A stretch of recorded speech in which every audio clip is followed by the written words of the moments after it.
सो दोस्तों, स्वागत है आपका इस वीडियो के सेकंड पार्ट में, कि जहाँ पे हम लोग डिस्कस कर रहे थे आज के जो जीएस पेपर वन का जो पेपर आया है। तो हमने पहले पार्ट में देखा कि जो 10 क्वेश्चन जो थे सेक्शन ए के, जिसे हमें अराउंड 125 वर्ड्स में लिखने थे। तो हमने इसमें देखा कई क्वेश्चन ऐसे आए हैं जो कि शॉर्ट में भी हैं और लॉन्ग में भी हैं।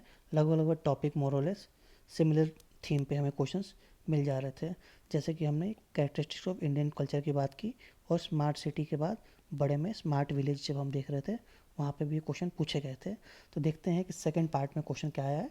वैसे ये क्वेश्चन जहाँ पे नेपोलियन का जो क्वेश्चन पूछा गया था फ्रेंच रेवोल्यूशन के ऊपर से, सेम एक क्वेश्चन है फ्रेंच रेवोल्यूशन डायरेक्टली क्वेश्चन आ गया। तो इस बार फ्रेंच रेवोल्यूशन पे करीब करीब 2 क्वेश्चन दिख रहे हैं हमें, ठीक है। तो अगर हम बात करें सेक्शन बी में, जहाँ पे हमें 200 वर्ड्स में इस को आंसर को लिखने होते हैं, तो देखते हैं कि क्या क्या अप्रोच हो सकता है। अगर हम तो पहला जो क्वेश्चन है सेक्शन बी का, French revolution was a result of enlightenment period. तो बेसिकली क्या है, इनलाइटमेंट पीरियड क्या था यहाँ पे, ठीक है। अगर हम इसको इंट्रो में बता देंगे, जहाँ पे रैशनल थिंकिंग की बात आ गई थी, रैशनल थिंकिंग, ठीक है। उसके बाद लिबर्टी, इक्वलिटी, फ्रेटर्निटी के कॉन्सेप्ट जब डेवलप हुआ यूरोप में, खासतौर पर फ्रांस में, ठीक है। उसके बाद जो एब्सोल्यूटिज्म था, जहाँ पे मोनार्क जो था वो सबसे पावरफुल हुआ करता था। इसके साथ साथ जो एरिस्टोक्रेटिक क्लास था उसके क्या वो रोल था, इसको ब्रेक करके जो मॉडर्न जो थॉट प्रोसेस था, जो कि साइंस, ठीक है, डेवलप साइंस के लोग ने हेल्प किया, या फिर क्रिटिकल क्रिटिकल जो व्यू था सोसाइटी को लेके, रिलीजन को लेके, वो स्टार्ट हुआ, ठीक है। तो बेसिकली जो बताया जा रहा है कि जो फ्रेंच रिवॉल्यूशन है वो इसका नतीजा है। तो बेसिकली फ्रेंच रिवॉल्यूशन जो इनलाइटनमेंट जो आया यूरोप में, ठीक है, पर्टिकुलरली फ्रांस में, इटली में, इसका मेन जो थिंकर्स थे, अगर मैं बात करूं, देखा जाए तो वॉल्टेयर, ठीक है, वॉल्टेयर, रूसो, ठीक है, मोंटेस्क्यू, ठीक है। इन थिंकर्स का क्या रोल रहा, जिसने रोसो वोल्टेयर ने क्या कहा रिलीजन के ऊपर, रोसो ने क्या कहा सोवरेनिटी के ऊपर, मोंटेस्क्यू ने क्या कहा सेपरेशन ऑफ पावर के ऊपर। तो मॉडर्न डेमोक्रेटिक स्टेट्स हमें जो आज दिखता है, तो वो बेसिकली फ्रेंच रेवोल्यूशन के टाइम पे किस तरीके से इवॉल्व हुआ, और वो किसका किसका जो वो रिजल्ट था, वो था इनलाइटनमेंट था। इनलाइटनमेंट जो यूरोप में आया 14 टू 15 सेंचुरी के आसपास, उसके बाद वही आगे एक्सटेंड होते हुए जो फ्रेंच रिवॉल्यूशन में आया, ठीक है। और वहाँ से कहीं ना कहीं जो नए जो रेवोल्यूशनरी आइडियाज़ थे, जहाँ पे फ्यूडल प्रिविलेजेस को चैलेंज किया गया, ठीक है, फ्यूडल चेंज किया। उसके बाद जो किंग्स, उस वहाँ के जो किंग थे लियो 16 को, ठीक है, कैसे चैलेंज किया गया, ठीक। तो बेसिकली यहाँ पे क्वेश्चन आ रहा है, और इसका इम्पैक्ट क्या रहा वर्ल्ड हिस्ट्री पे। तो आपको पता है जैसे कि फ्रेंच रेवोल्यूशन जो है कि बहुत ही लैंडमार्क इवेंट माना जाता है वर्ल्ड हिस्ट्री में, जहाँ पे इसने किस तरह से डेमोक्रेटिक सेटअप्स को डेवलप करने में, वो एशिया हो, यूरोप हो, या फिर साउथ अमेरिका हो, या फिर नॉर्थ अमेरिका हो, किस तरीके से यहाँ पे वहाँ। तो यहाँ पे जो कीवर्ड्स थे basically enlightenment, liberty, Rousseau, monarchy, popular sovereignty, ठीक है, डिक्लेरेशन ऑफ राइट, ठीक है। बेसिकली जो चीज़ें हुई वो कैसे इंस्पायर थी एनलाइटनमेंट पीरियड से। तो बेसिकली हमारा क्वेश्चन इसको हमें करना था। इस क्वेश्चन को कम से कम हम 3 पार्ट में बांट देते, 3 पार्ट्स में, तब जाके ये 200 नंबर के क्वेश्चन है, 200 वर्ड्स के क्वेश्चन है। तो यहाँ पर 200 वर्ड्स के क्वेश्चन में आपको कम से कम 2-3 पार्ट्स में इसको डिवाइड करना पड़ेगा। इस हिसाब से देखते हैं सेकंड क्वेश्चन क्या रहा हमारा, ठीक है।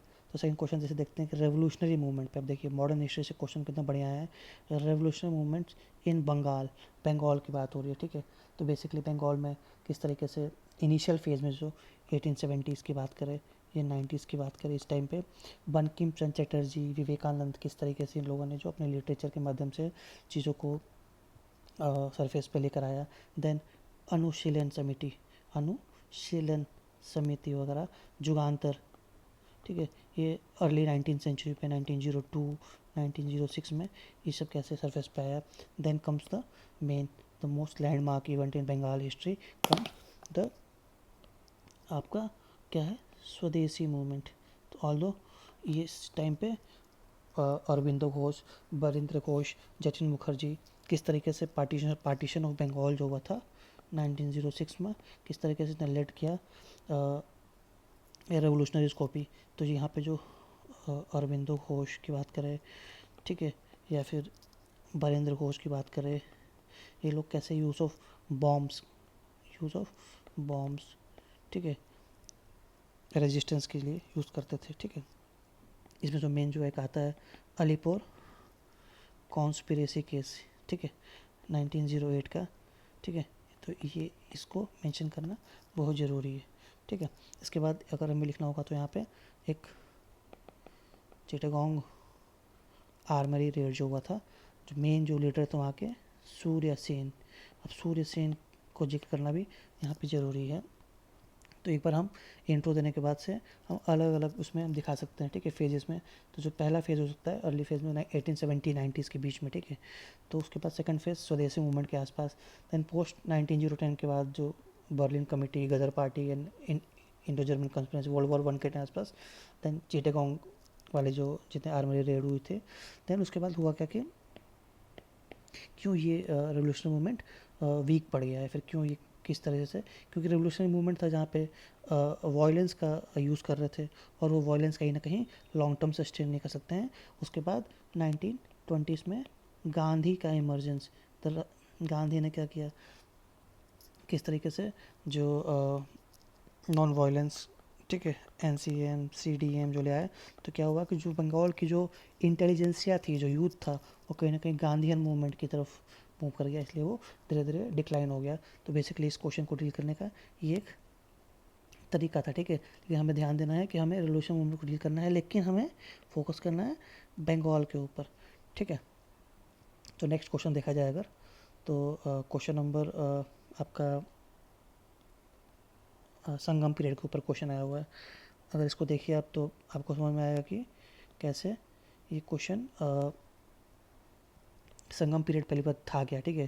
तो आपको पहले बताना पड़ेगा कि संगम पीरियड यानी हम किस फेज़ की बात कर रहे हैं, ठीक है। तो दिखा होगा कि 300 BC से लेके 300 कॉमन एरा तक ये पीरियड था, जहाँ पे संगम लिटरेचर की बात करेंगे, ठीक है। जहाँ तक संगम लिटरेचर मतलब क्या बात करें, इसको हम लोग तमिलकम भी कहते हैं संगम एज में। तो यहाँ पे जो लिटरेचर थे जैसे टोलकपियम, पुराण नारू, ठीक है, जो पोएट्स थे इस टाइम के, ठीक है, जिन्होंने लव के ऊपर, वॉर के ऊपर, जैसे अकम पुरम जो उन्होंने दिए बेसिकली। तो इस फेज़ में क्या था, अगर मैं बात करूँ इसको, तो ये आपका इस एरिया में संगम फेज़ का जो था, जहाँ पे चेरास, चोलास, पांड्यास, ये 3 किंगडम की भी बात होती है।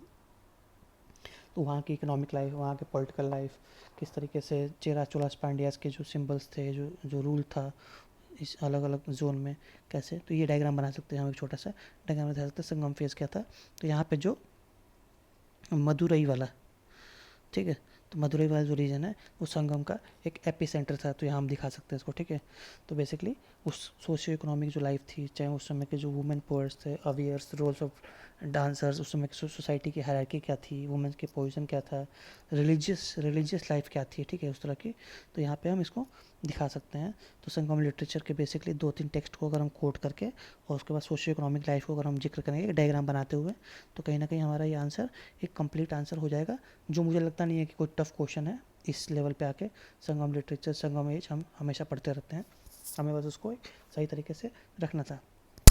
सेम जो एक क्वेश्चन आ रहा है कि सेकंड जैसे हमने बात किया था कि ऐसा हमने पहले भी लिखा है 13 नंबर कि Indian society is known for its uniqueness and cultural diversity, ठीक है। पहले जैसे हमने क्वेश्चन देखा यहाँ पे इंडियन कल्चर की बात कर रहे थे, तो यहाँ फिर आ गया इंडियन सोसाइटी की पूछ रहा है। तो बेसिकली सारी चीज़ें वही आ जाएंगी दोबारा से जो आपने पढ़ी हैं, ठीक है। Religious diversity, linguistic diversity, caste and class, ठीक है, फेस्टिवल्स, ठीक है। उसके बाद कैसे ये को एग्जिस्टेंस, टॉलरेंस, सेक्युलरिज्म, ठीक है, हमारे ड्रेस, फूड, लैंग्वेज, किस तरीके से डाइवर्स हमारे यहाँ यूनिकनेस भी है। यूनिकनेस कैसे है? वर्ल्ड से यूनिक है, रीजनल यूनिकनेस है, ठीक है। लैंग्वेज को अगर देखोगे इस तरीके से तो इस रीजन के लिटरेचर, इधर के लिटरेचर में लैंग्वेज अंतर है, यहाँ का और नॉर्थ इंडिया में अंतर है। तो एक प्रॉपर डाइवर्सिटी है और यूनिक भी है। यूनिक कैसे है? क्योंकि एक लार्ज लैंड मास इंडिया में, इंडिया एक लार्ज लैंड मास है, और कहीं ना कहीं जो जियोग्राफिकल जो प्रॉक्सिमिटीज़ थी, जियोग्राफिकल जो लिमिटेशंस थी, उसने भी कहीं ना कहीं इन कल्चर्स को, इन डिस्टिंक्ट कल्चर को पनपने में मदद की। तो ये हमारा एक बहुत बढ़िया क्वेश्चन था जिसको आप आराम से टैकल कर सकते थे, जो रिलीजियस, लिंग्विस्टिक, कास्ट और कोएग्जिस्टेंस को दिखाते हुए, ठीक है। तो ये हमारा एक क्वेश्चन बहुत आराम से हम कर पाते, जो कि कहीं ना कहीं PYQ जो था, PYQ के बेस पे क्वेश्चन था, ठीक है।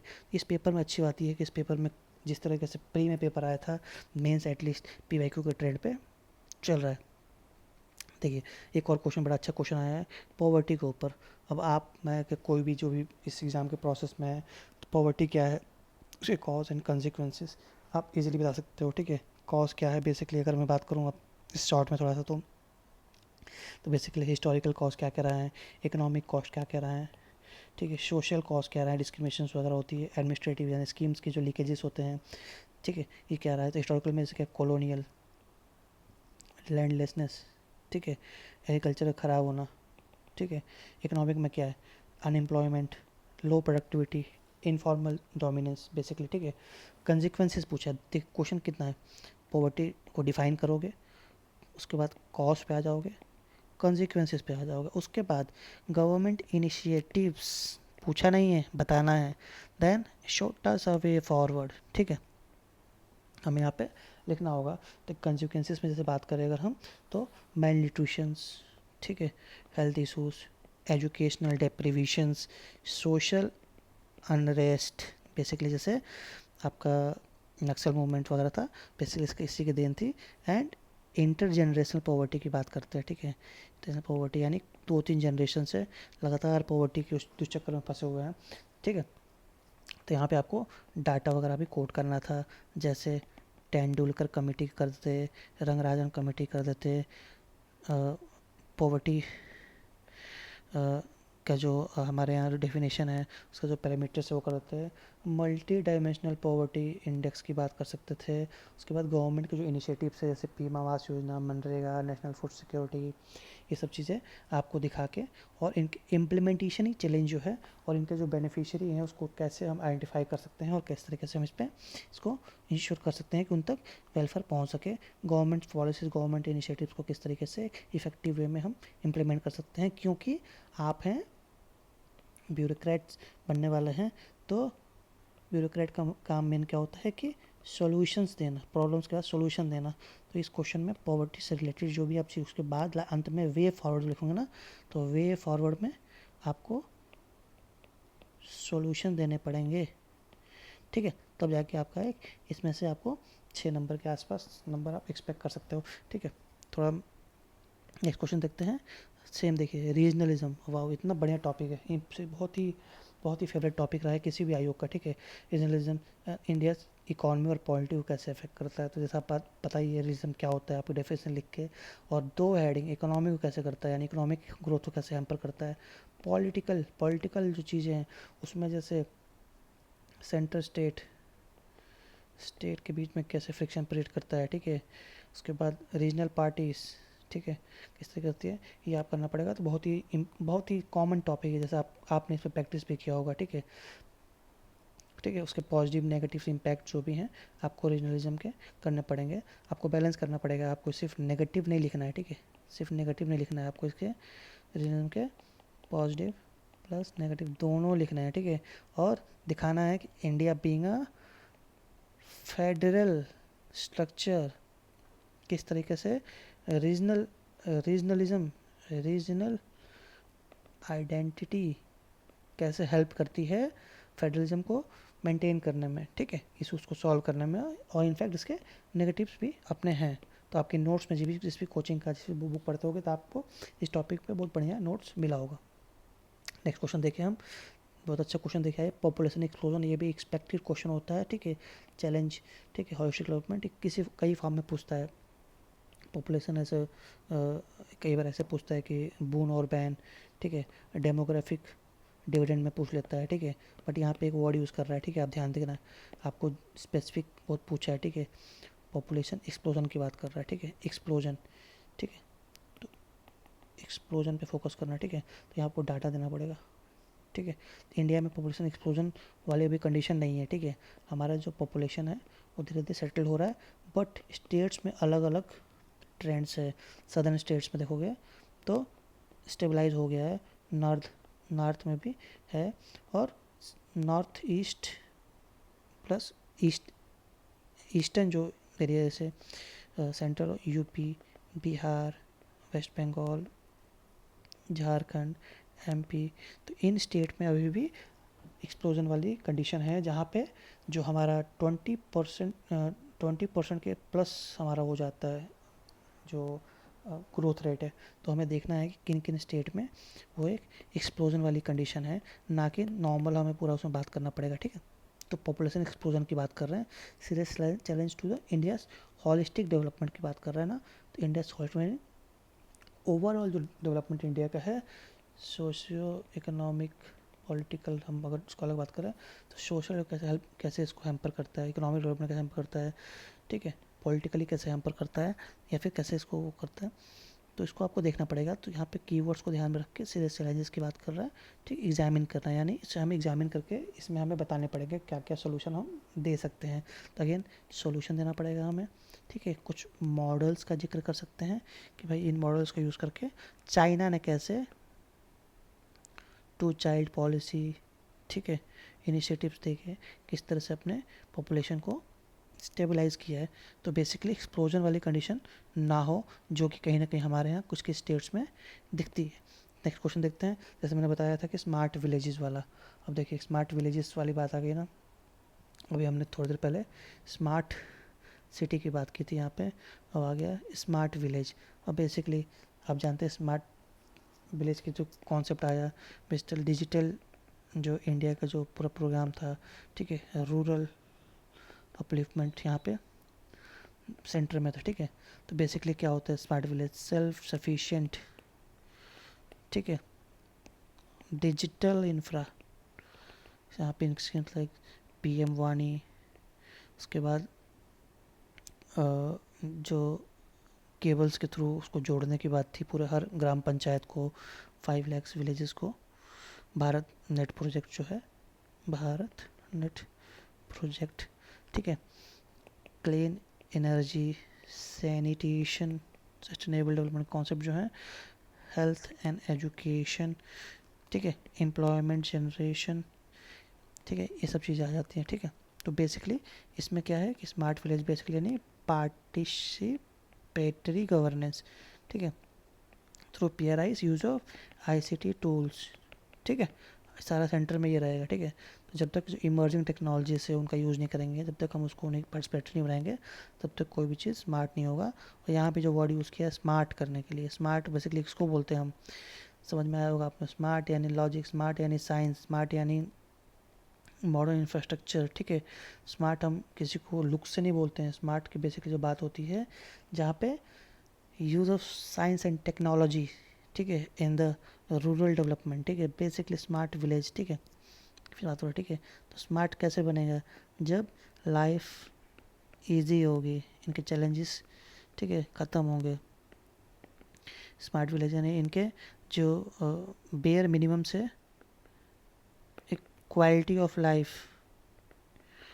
ठीक है, जहाँ पे वाटर, सैनिटेशन, ठीक है, क्लीन एनर्जी, ठीक है, ये सारी चीज़ें अवेलेबल होंगी, ठीक है। तो ये हमारा एक स्मार्ट विलेज कॉन्सेप्ट है, इसके मेन फीचर को बनाना। इसमें अगर आप स्मार्ट सिटी वाला अगर कॉन्सेप्ट समझते हो तो विलेज में लगा के इसको लिख सकते हैं। देन द 18th क्वेश्चन देखते हैं, बेसिकली क्या आ रहा है, biodiversity conservation for forest and water bodies in India essential for maintain ecological balance. थोड़ा सा जो क्वेश्चन जो है उसके पूछने का तरीका थोड़ा सा टफ है, बट जो बच्चे सीरियसली यूपीएससी की मेंस लिख रहे हैं या यूपीएससी की मेंस लगातार लिख रहे हैं उनको पता होगा कि बायोडाइवर्सिटी क्या होती है। तो बेसिकली क्या होता है, बायोडाइवर्सिटी कैसे आपका इकोसिस्टम की स्टेबिलिटी की बात करता है, इको सिस्टम की स्टेबिलिटी की बात करता है, फॉरेस्ट और वाटर की बात हो रही है, ठीक है। फॉर ऑफ फॉरेस्ट और वाटर बॉडीज़ के जो बायोडाइवर्सिटी है उसको कंजर्व करना क्यों इम्पोर्टेंट है। जैसा कि आपको पता होगा, जैसे आप सबने पढ़ाई होगा वो सब चीज़ें, कि बायोडाइवर्सिटी यानी लैंड पे और वाटर पे, ठीक है। तो basically biodiversity in ocean, rivers, lakes, ठीक है। तो बायोडाइवर्सिटी यानी हमें इनके हैबिटेट की भी बात करनी पड़ेगी। लैंड पे जो बायोडाइवर्सिटी है, फॉरेस्ट हैबिटेट है कितना, 80% ऑफ जो टेरेस्ट्रियल जो आपके वो होते हैं, जीव होते हैं, ठीक है।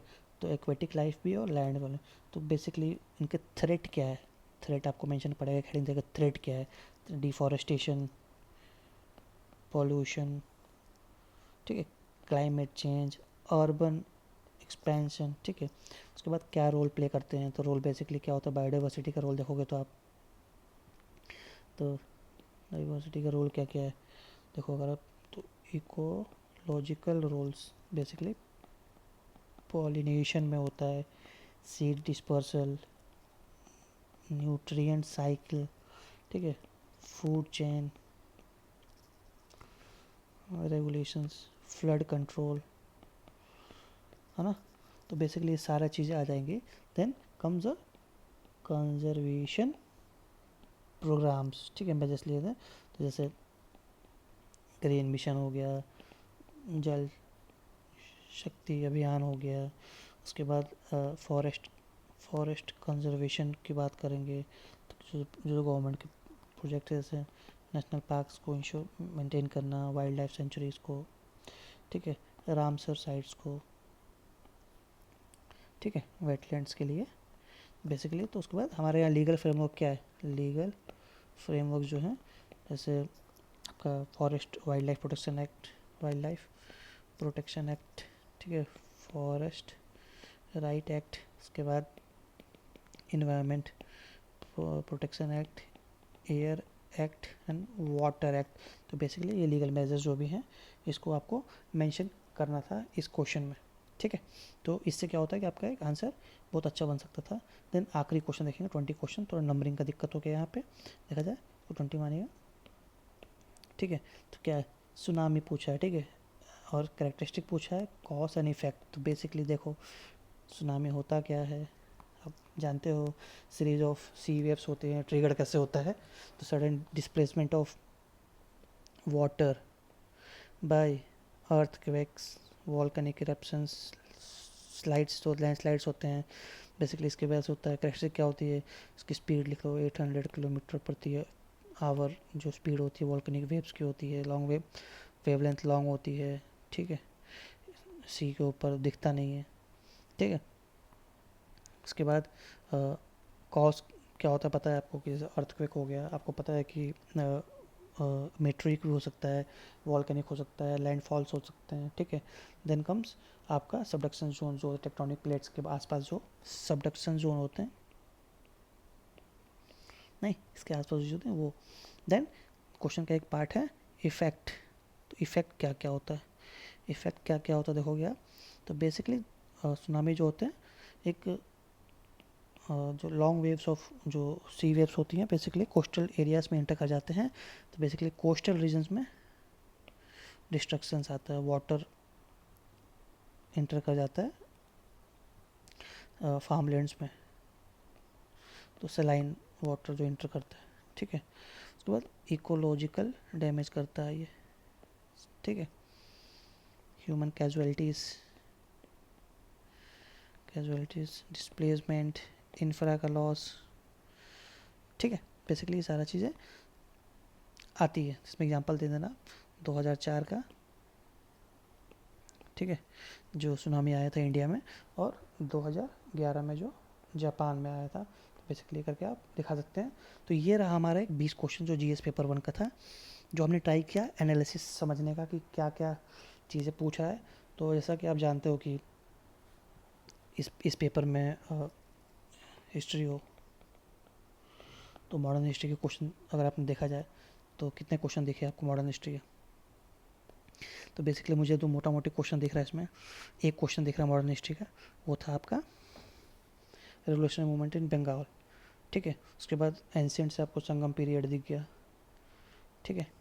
उसके बाद एंशिएंट से आपको लिटरेरी सोर्सेज दिख गया, ठीक है। पोस्ट इंडिपेंडेंस से आप देखोगे तो ये दिख गया, क्या नाम है, challenges after independence. World history से 2 क्वेश्चन दिख रहा है। सोसाइटी से आपको 2 क्वेश्चन दिख रहा है। सोशल इशूज से आपको ग्लोबलाइजेशन हो गया, वुमेन ऑर्गेनाइजेशंस हो गया, ठीक है। उसके बाद पॉवर्टी हो गया दिख रहा है, रीजनलिज्म हो गया, वो दिख रहे हैं क्वेश्चन, ठीक है। तो ये रहे। तो जहाँ तक मेरा मानना है कि आपकी जो हिस्ट्री हो, चाहे वर्ल्ड हिस्ट्री हो, चाहे सोसाइटी हो, सोशल इशूज हो गया, तो कहीं ना कहीं ये मुझे इजी टू मॉडरेट लगा। हाँ, यहाँ पे क्या था कि आपको वर्ड लिमिट का ध्यान रखना था, क्योंकि आपको लिखने के लिए बहुत कुछ था, ठीक है। और कहीं ना कहीं वो बच्चा जिसने पहले प्रैक्टिस नहीं किया होगा वो इसको नहीं लिख पाता, क्योंकि 20 क्वेश्चन कंप्लीट करना मुश्किल हो आता है जब आपके पास लिखने के लिए बहुत ज़्यादा होता है। तो हम इसी तरीके से हम ट्राई करेंगे कि GS2 के पेपर 6 PM तक हम इसको एनालिसिस करेंगे, ठीक है। और ट्राई करेंगे कि इसको हम करें, ठीक है। तो जिनको भी इसकी डिटेल सॉल्यूशन चाहिए होंगे तो आप इस पर बात कर सकते हैं। और अगर आपको लग रहा है कि मेंस की तैयारी में और अप्रोच क्या होना चाहिए, आंसर राइटिंग का अप्रोच और क्या होना चाहिए या कैसे शुरू होना है, तो आप इस नंबर पे जुड़ सकते हैं। मैं एक किसी व्हाट्सअप या टेलीग्राम के माध्यम से मैं अपने एक प्रोग्राम चलाता हूँ, जिसमें मैं daily free of cost daily answer writing practice कराता हूँ, जिसमें डेली बेसिस पे आपको आंसर राइटिंग के लिए 2 क्वेश्चंस मिलते हैं, ठीक है। तो अगर आपको जुड़ना है या प्रैक्टिस करनी है तो आप इन दोनों नंबरों पर मैसेज कर सकते हैं, ठीक है, व्हाट्सएप पे। और आप चाहेंगे तो आप इन सारे क्वेश्चंस को लिख के आप मुझे दिखा सकते हैं, जिस पर मैं आपको फीडबैक्स दे दूँगा। तो ये रहा ये GS पेपर 1 के एनालिसिस। हम बहुत जल्द ही GS2 के साथ शाम तक उपस्थित होंगे। बहुत बहुत धन्यवाद सुनने के लिए।